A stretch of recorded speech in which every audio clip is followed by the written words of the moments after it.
Imagine this: the grand staircase of a centuries-old English estate. A photographer adjusts his lens, ready to capture the perfect architectural shot, when suddenly, through the viewfinder, a shape appears. Translucent, feminine, cloaked in what seems to be a brown antiqued fabric. The camera snaps. The world changes. This is the story of the Brown Lady of Raynham Hall, one of the most famous ghost photographs in the world. The image has captivated believers and skeptics alike for nearly a century. But who was this ethereal figure? What led her to roam the halls of her ancestral home long after her death? And more importantly, what does science say about what was seen that day? Welcome to Hauntings and Happenings. I'm your host, Casey, and tonight we unravel a mystery steeped in betrayal, legend, and illusion. We'll descend into the history of Raynham Hall, explore the scandalous life and untimely death of Lady Dorothy Walpole, examine the famed 1936 photograph, and uncover the psychological and neurological reasons we might see ghosts in the first place. So, light your candle, check the shadows, and prepare yourself for a tale of sorrow and specters.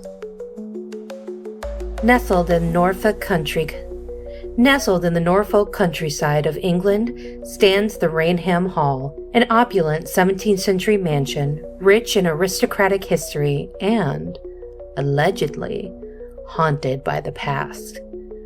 According to Wikipedia, the home has been in the Townsend family since its construction, an imposing presence of classical English architecture marked by towering columns and a somber elegance.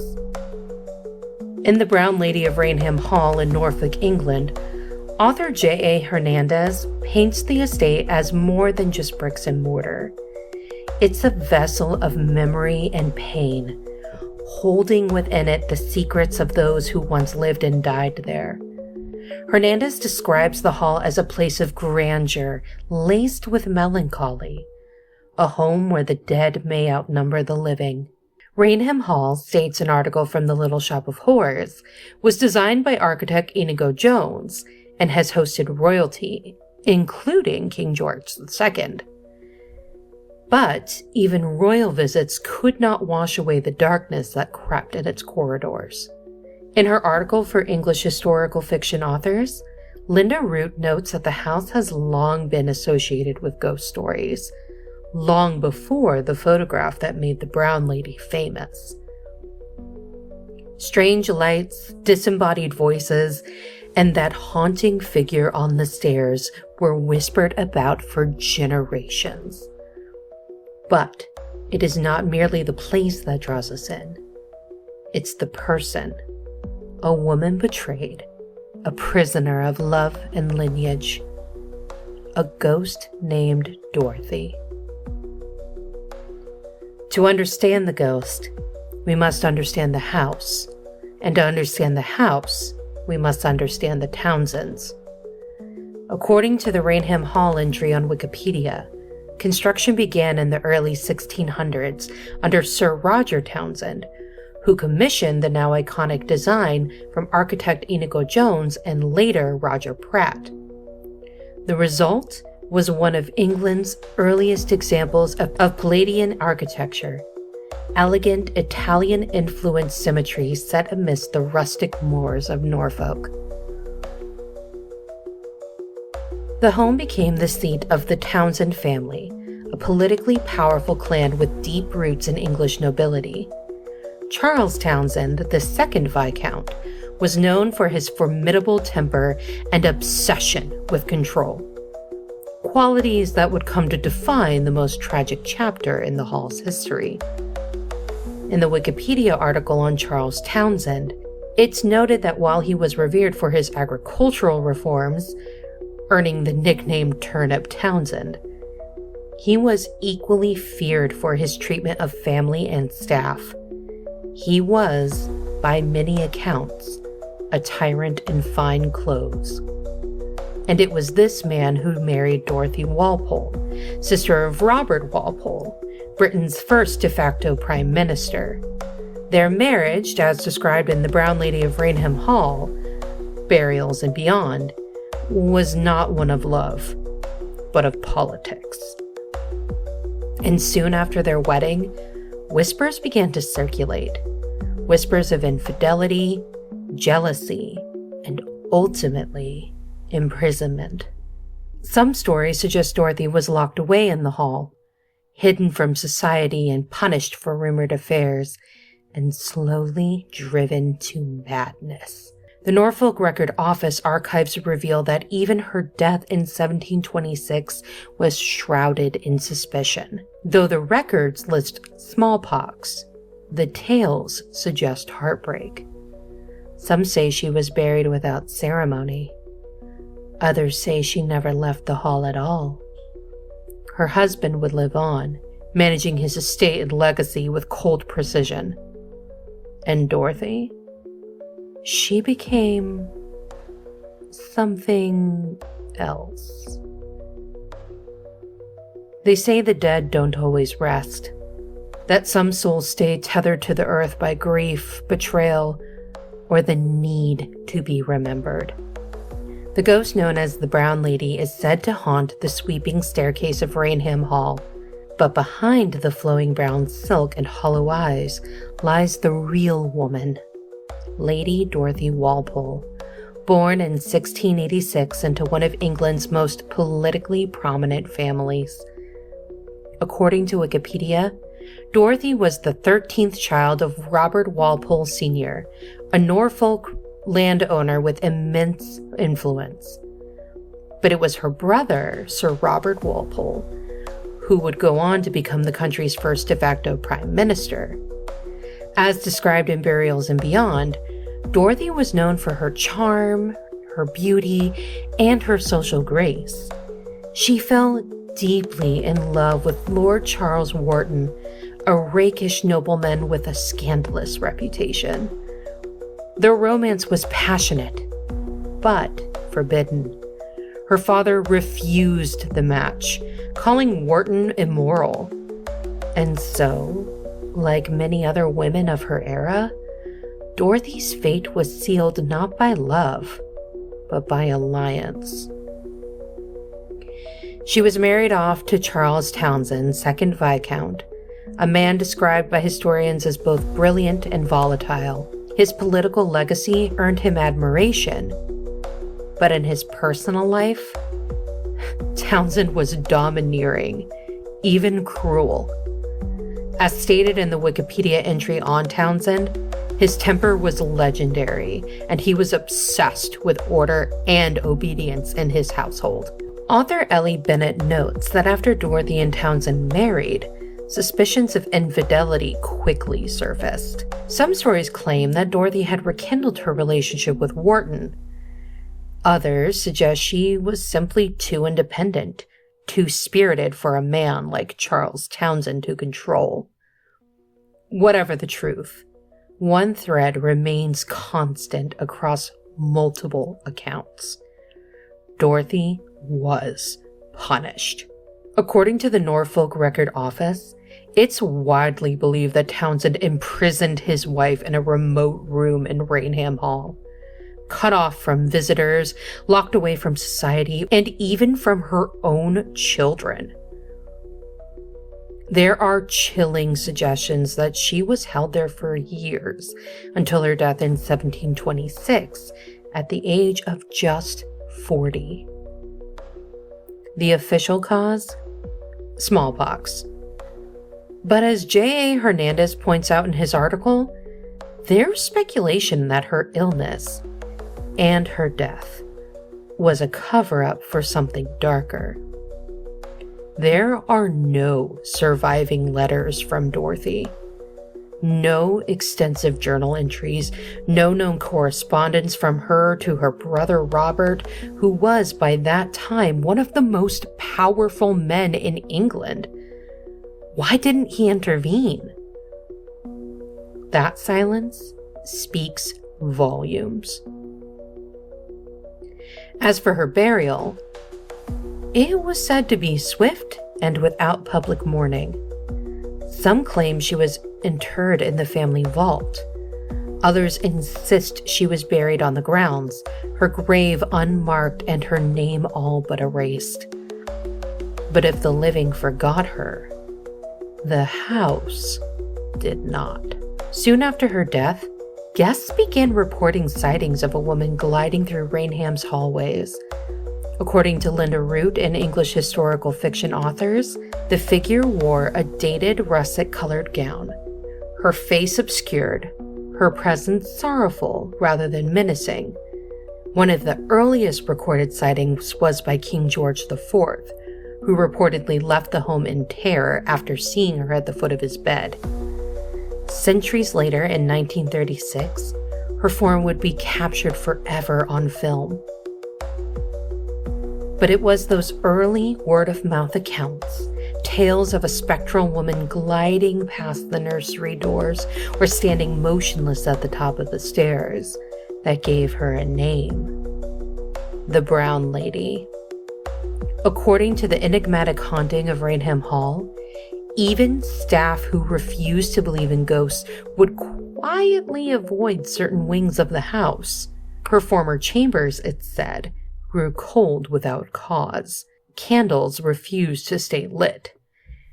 And sometimes, just sometimes, guests would wake in the night and feel a presence watching from the corner. Theories vary. Is she searching for her children, reliving the moment of her betrayal? Or is she simply a fragment of memory, one so powerful it refused to die? What is perhaps most chilling is not that Dorothy Walpole became a ghost, but that for centuries, she had no other way to be seen.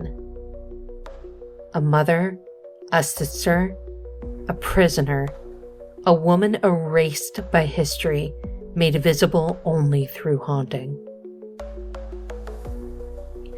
The first time someone saw her, they said she moved like a shadow. There one moment, gone the next. She did not speak. She did not scream. She simply appeared and stared. The Brown Lady's presence has been reported for nearly 3 centuries, and each encounter adds another layer to her legend. But it isn't just what people saw, it's who saw it, and the eerie consistency of their descriptions. One of the earliest and most dramatic sightings, as recorded in Ruffles, The Brown Lady of Raynham Hall, and Burials and Beyond, came from none other than King George IV. During a stay at Raynham Hall in the early 1800s, he awoke to find a woman standing at the foot of his bed. She wore a brown dress, her face glowing pale in the dark. But where her eyes should have been, there were only dark, hollow sockets. George allegedly fled the hall in terror and refused to ever return. Whether the story is wholly factual or exaggerated by time, its place in the ghost timeline is undeniable, and the description would echo through other sightings to come. In 1835, guest Colonel Loftus was walking through the hall late one night when he saw a woman with a lantern. According to Wikipedia and The Independent, her gown was brown brocade, and her face was not fully formed. He encountered her again the following evening, and this time saw her clearly. Sunken black eyes, a soft glow, no footsteps. His report was not dismissed. It was corroborated days later by Captain Frederick Marriott, a novelist and Royal Navy officer who was invited to investigate the haunting himself. As described by Linda Root and others, Marriott arrived skeptical, but not unprepared. He stayed in the haunted chamber and carried a pistol at his side. On one chilling night, while walking the corridor with 2 young guests. He saw her, the woman with the lantern. But this time, the light didn't flicker. It passed through her. Marriott's instinct was immediate. He raised his pistol and fired. The bullet lodged into the door behind her, and the figure had vanished. He would later write, "I had reason to believe that the ghost I saw was the real Brown Lady of Raynham." But the most famous sighting didn't come with a nobleman or an officer. It came from a camera. In 1936, Country Life magazine was photographing Raynham Hall for a special spread. Photographers Captain Hubert Provand and Indre Shira were setting up their equipment at the base of the grand staircase when Shira claimed to see something. A woman descending the stairs. Provand snapped the shutter. The developed image showed a translucent figure with a flowing gown and a mist-like body. The photo, printed that December, became an instant sensation. According to the National Science and Media Museum and Wikipedia, skeptics quickly weighed in. Some called it a hoax, a double exposure, or simply a smudge. But others insisted it was proof, tangible photographic proof that something haunted Raynham Hall. As Benjamin Radford writes in Ghost Photos, A Close Look at the Paranormal, even today the photograph divides experts. Some say it's too clean, too perfect. Others say it's too chaotic not to be real.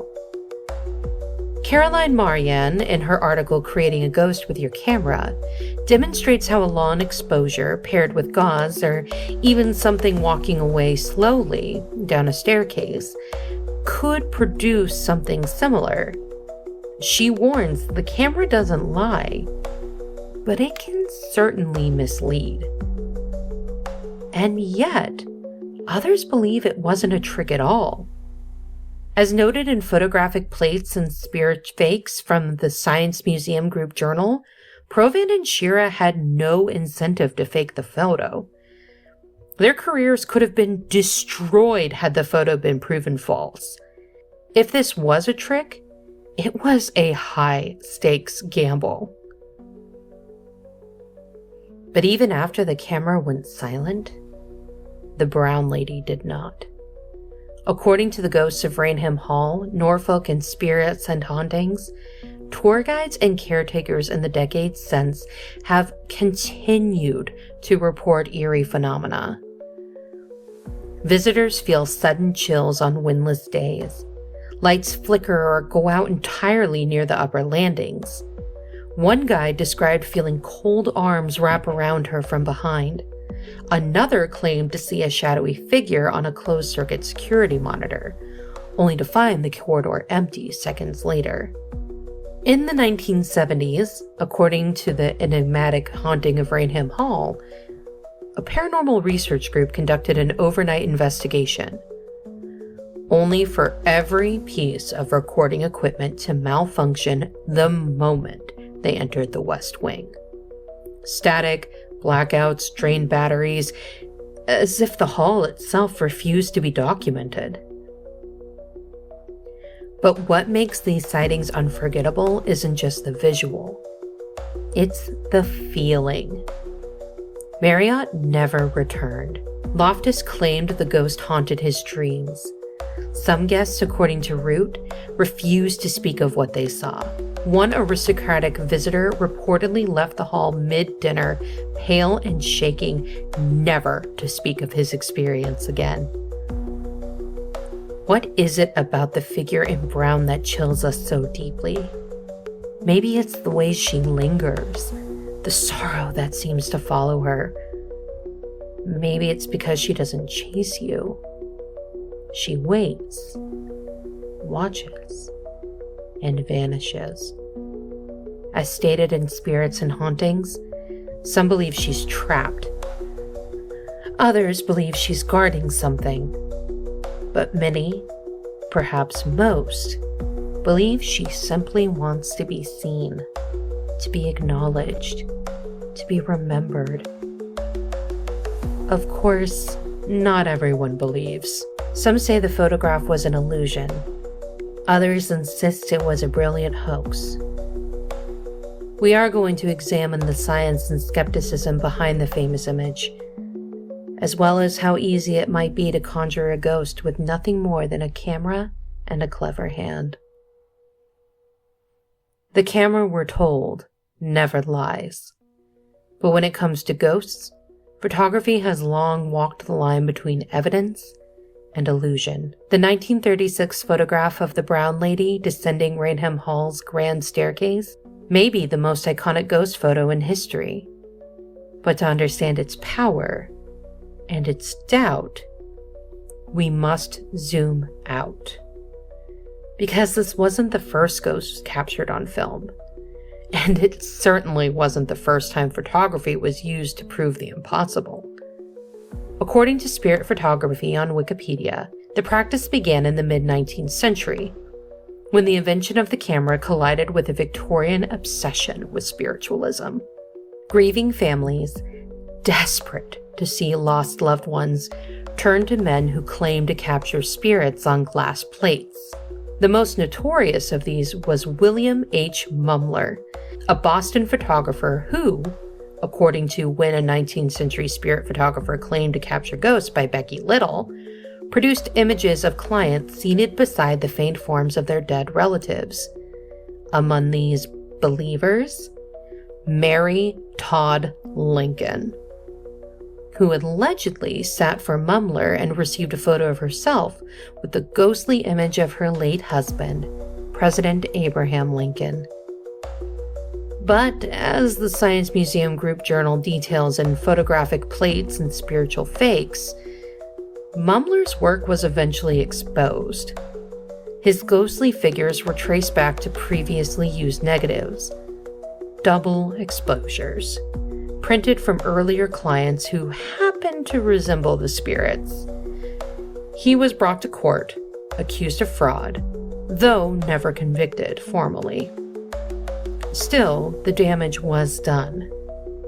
Yet the hunger for ghost photography only grew. As shown in the Natural Science and Media Museum's piece G is for Ghosts, the Victorians weren't alone in their beliefs that the camera could pierce the veil. Many believed that photography had the power to reveal energies invisible to the naked eye. Light, aura, vibration, even the soul. But as technology evolved, so did the methods of deception. Let's return to 1936 and the photograph that stunned the world.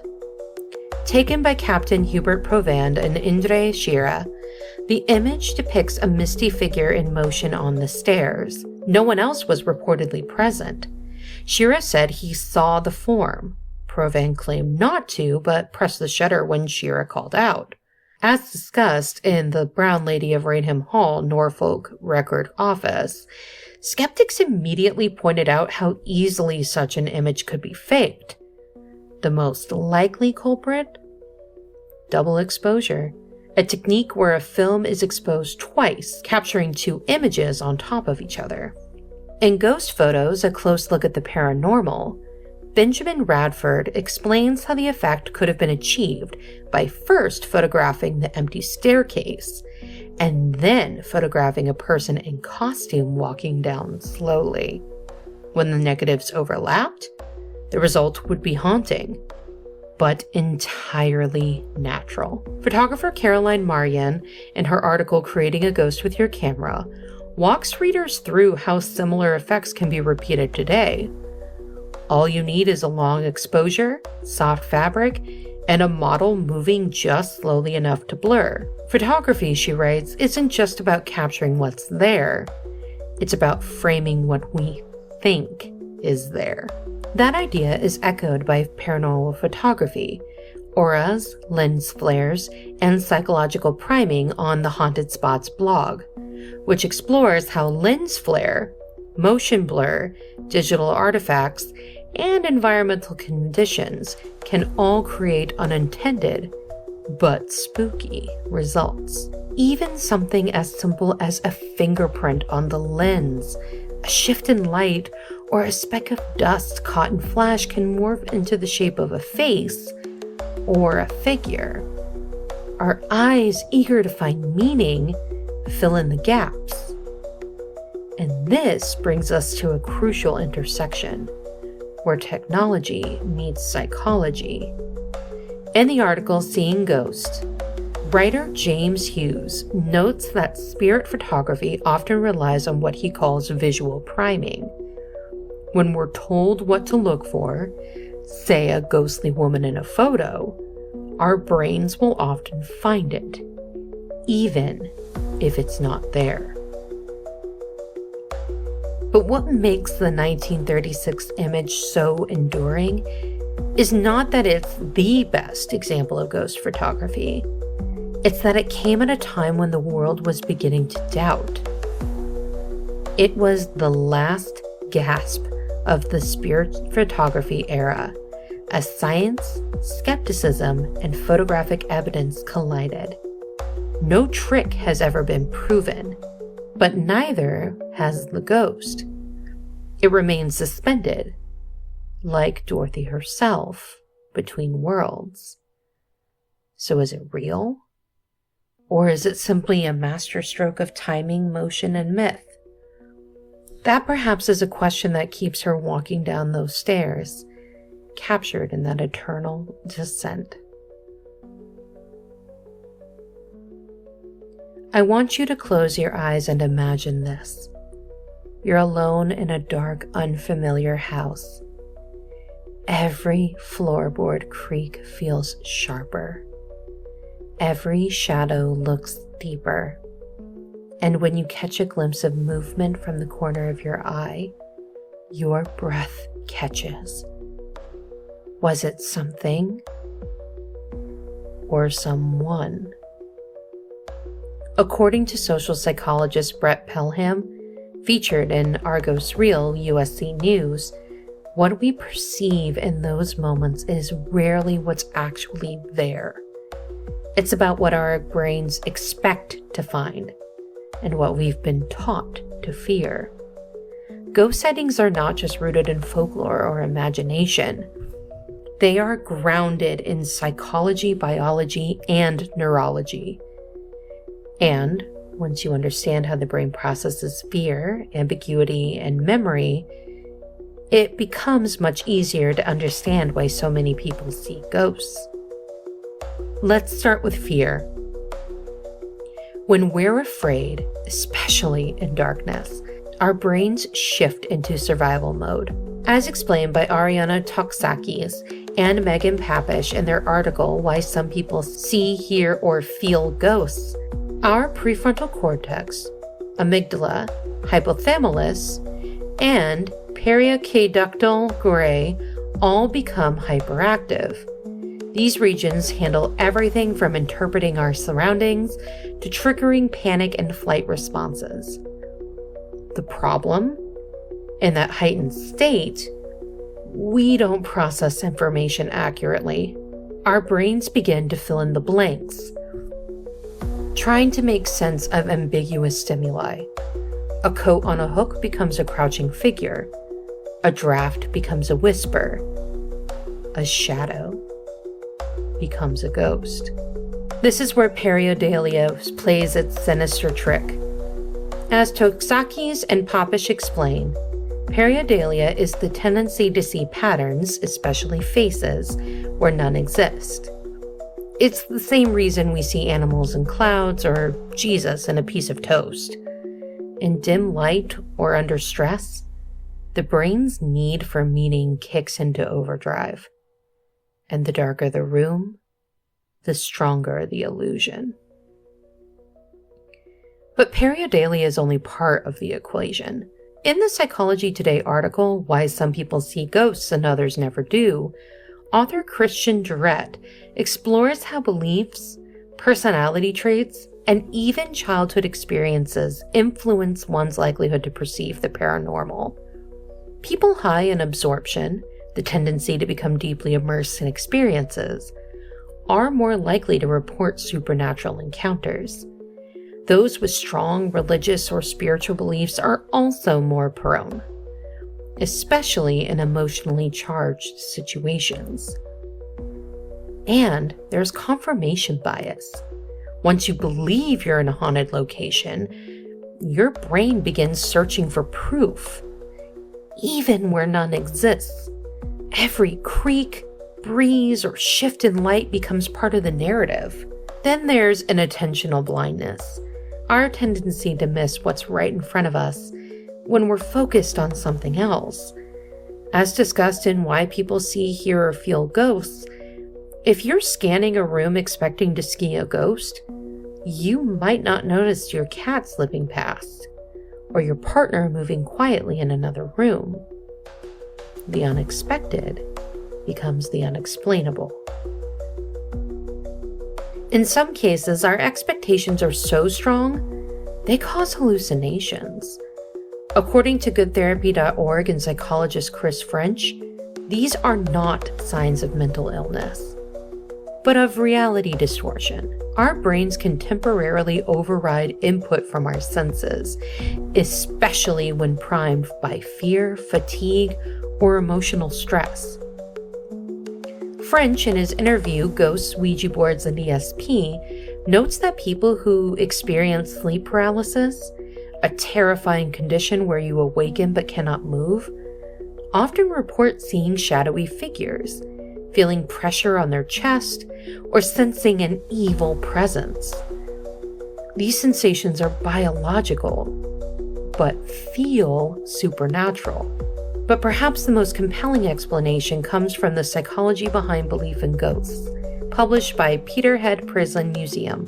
There, researchers suggest that ghosts are how we externalize unresolved emotions, grief, guilt, fear, loneliness. These feelings manifest in stories, figures, and sounds we can point to. The ghost becomes a symbol. A haunting is not always about the dead. Sometimes it's about the living. So why do some people see ghosts and others never do? Because they're not seeing with their eyes. They're seeing it with their minds. If you've ever stood in an old building, heard a soft thump upstairs, and felt the tingle crawl down your spine, you're not broken. You're not crazy. You're human. Our brains are incredible, but they are not flawless. They're wired for survival, not accuracy. And in the dark, when we feel small, vulnerable, and afraid, they give shape to our fear. They give it a face. They give it a name. They give it life. Long after the staircase went quiet, long after photographers packed up their gear, the brown lady of Raynham Hall was still being talked about.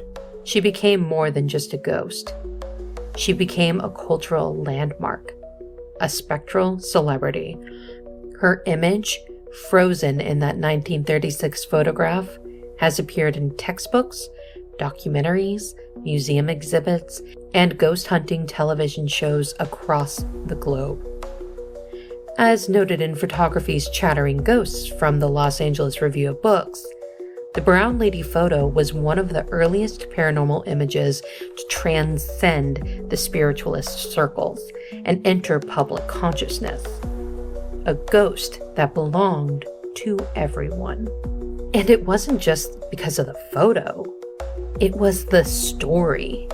According to the Norfolk Record Office, in their extensive feature, The Brown Lady of Raynham Hall, her tale has become one of England's most enduring ghost legends, passed from generation to generation, not as a warning, but almost as a rite of passage. School children learn her name. Tourists talk about her. She has become folklore. In The Brown Lady of Raynham Hall, Supernatural England, The legend is described as a cornerstone of East Anglia's ghost history, a tale that embodies the classic themes of betrayal, sorrow, and confinement that echo through many female hauntings. But why female hauntings? As Ellie Bennett discusses in Burials and Beyond, female ghosts, particularly those wearing brown, white, or gray, are often archetypal figures in ghost lore. They are tragic, wronged women, locked in attics, abandoned at the altar, murdered for infidelity, or, like Dorothy Walpole, erased from life by the men who controlled them. Their hauntings become the only way their stories survive. In this way, the Brown Lady's cultural resonance goes far beyond fear. She represents something timeless: the silencing of women, the pain of invisibility, and the slow burning power of memory. As ghost hunting became a mainstream fascination in the late 20th and early 21st centuries, the Brown Lady's story was reinvigorated through media. She's been featured in episodes of Most Haunted, Unsolved Mysteries, and Ghost Hunters International. Paranormal documentaries often rank her as one of the most convincing ghost photographs ever taken, using her image as a case study for both believers and debunkers. In the digital age, she's gone viral time and time again. Shared, debated, memed, and remixed, her photo has appeared in YouTube compilations, Reddit threads, ghost story podcasts, and TikTok explainer videos. Even skeptics can't help but admit there's something haunting about the image, something elegant, something tragic. As mentioned in Seeing Ghosts, ghost photography has become part of the larger art world's exploration of absence, presence, and memory. The Brown Lady, whether real or not, becomes a symbol of what's left behind, of what the camera can almost catch, but not quite hold. She has even made her way into art installations and academic discussions. At this point, she's not just a ghost. She's an artifact. Around the world, similar stories have taken root. The White Lady in Latin American lore, the Woman in Black of British railways, the Crying Woman near rivers and bridges in Mexico, La Llorona.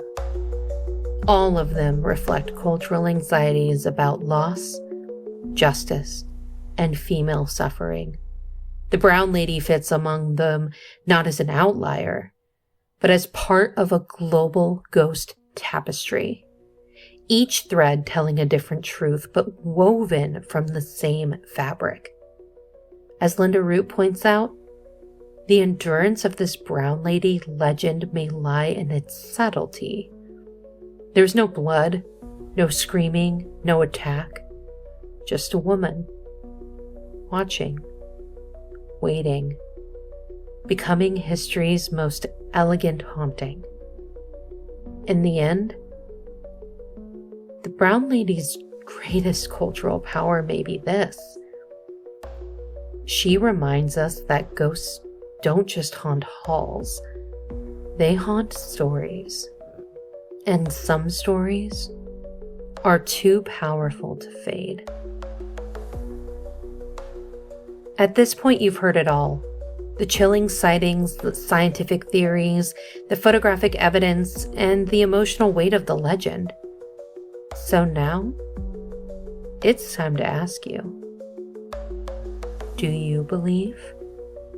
Because for every person who swears the Brown Lady walked past them, there's someone else ready to explain it away. Believers point to the consistency of her image. Always the same rust-colored gown, always reappearing in the same locations within Raynham Hall.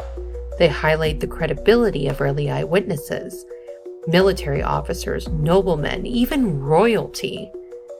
As mentioned by Linda Root, no one ever claimed to be seeking attention or profit. The stories were told quietly, reluctantly, and with a lingering sense of awe. Then came the photograph, a picture that has never definitively been debunked. As noted by J.A. Hernandez, skeptics have had nearly a century to prove the image fake. And they haven't. No second negative has surfaced, no confession, no record of trickery. And believers argue, could two seasoned professionals really have staged something so convincing and left no trail?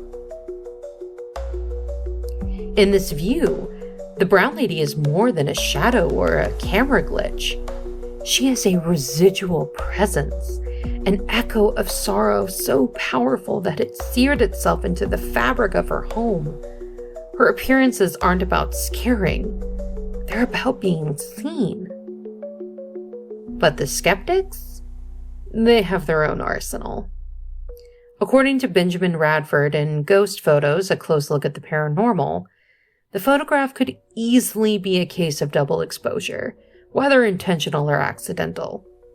The blurred edges, the staircase lighting, and the shape of the figure all point to someone walking slowly through the frame during a long exposure, a method widely used in spirit photography hoaxes dating back to the 1800s.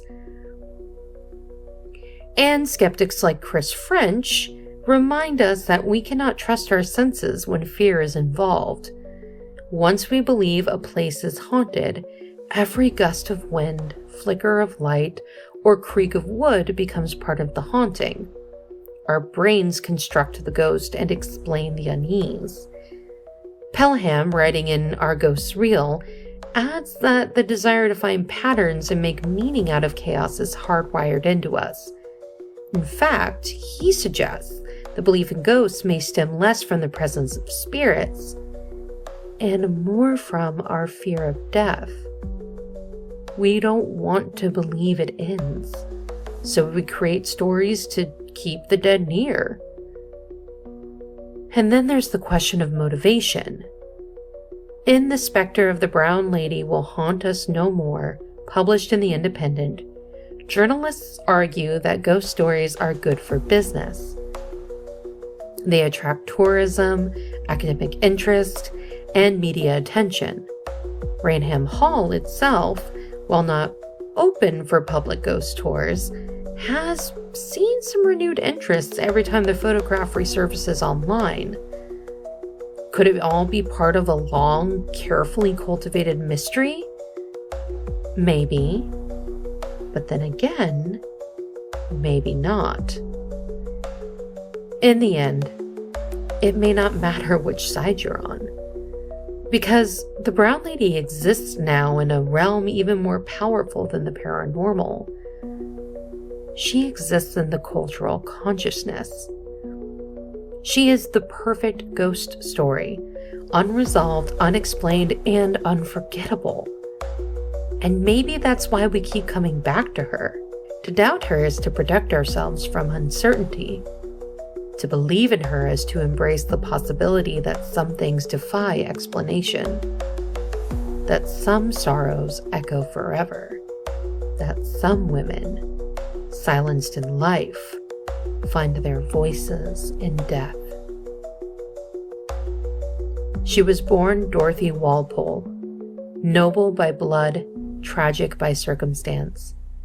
A sister, a mother, a prisoner of love and lineage, locked away, forgotten by the world, and, if the stories are true, bound forever to the home that silenced her. Today she is known only by a color, the Brown Lady.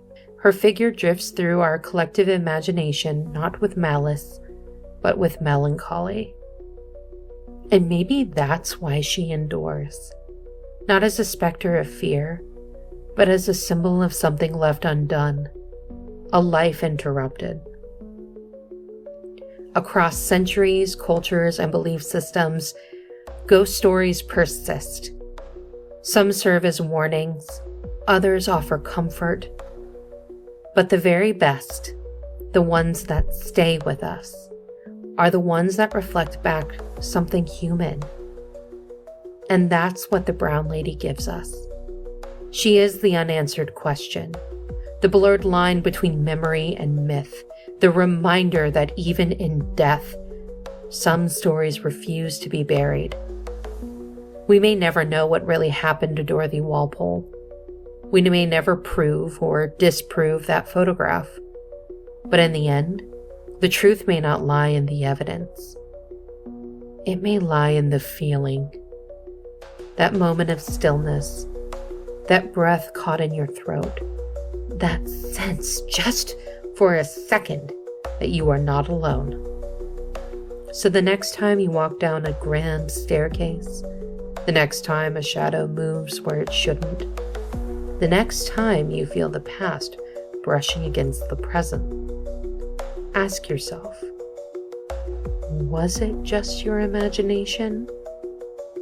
Or did someone once forgotten finally step into the light? Thank you for joining us on today's journey into the unknown. If you enjoyed this episode of Hauntings and Happenings, don't forget to subscribe, leave a review, and share it with fellow seekers of the strange. Got a story, theory, or a haunted hotspot you want us to explore? Reach out to us at our email, hauntingsandhappenings@gmail.com, and you might just hear it in a future episode. Remember, the world is full of mysteries waiting to be uncovered, and together, we'll keep searching. Until next time, stay curious, stay cautious, stay spooky, and of course, keep it weird.